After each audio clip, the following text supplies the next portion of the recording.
ஏடிஎம்கே உட்கட்சி பிரச்சனையில் பிஜேபி தலையிடாதுன்னு அண்ணாமலையை மாற்றணும்னு சொல்லி ஏடிஎம்கே எப்படி சொல்லியிருக்கணும்? அப்போ வந்து பிஜேபியோட உட்கட்சி பிரச்சனையில் ஏடிஎம்கே தலையிடக்கூடாதுல்ல, புரியுங்களா? அண்ணாமலையை மாற்ற சொல்லி நான் சொல்லுவேன், ஓபிஎஸ் சொல்லி சேர்க்க சொல்லி நீங்கள் சொன்னால் கேட்க மாட்டேன். அப்படி நடக்குமா? அப்போ உங்கள் கட்சியில் ஒன்று கொடுத்தா எங்கள் கட்சியில் ஒன்று கேட்பாங்கல்ல. அப்போ நீங்கள் புரிஞ்சிக்க வேண்டியது, அண்ணாமலையை மாற்ற சொல்லி அவர்கள் சொல்லவில்லை, அதனால் ஓபிஎஸ் சேர்க்க சொல்லி இவர்கள் சொல்ல மாட்டார். ஒன்று. ரெண்டாவது, ஓபிஎஸ்ஐ பிஜேபி கைவிடக்கூடாதுன்னு நான் நினைக்கிறேன். ஏன்னா அவரும் திரு டிடிவியும் தமாக திரு ஜி கே வாசனும் கஷ்டமான காலகட்டத்தில் டஃப் டயத்தில் கூடவே இருந்தவங்க. ஏடிஎம்கே அலையன்ஸ் இல்லைன்னு சொன்னபோது ஏடிஎம்கே தான் தமிழ்நாட்டின் பெரிய கட்சி. அப்போ அதை விட்டுட்டு உங்கள் பின்னாடி நின்னாங்க.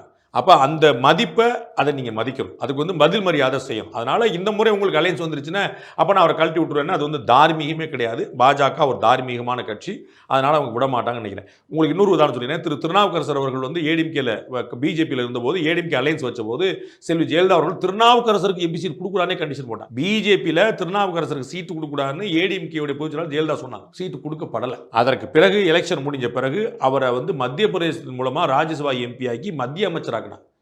ஸோ அப்படி நிபந்தனை வந்தால் கூட பிஜேபி கைவிடாது. ஆனால் பிஜேபிட்ட ஏடிஎம்கே சொல்ல முடியாது, ஏடிஎம்கே பிஜேபி சொல்லாது.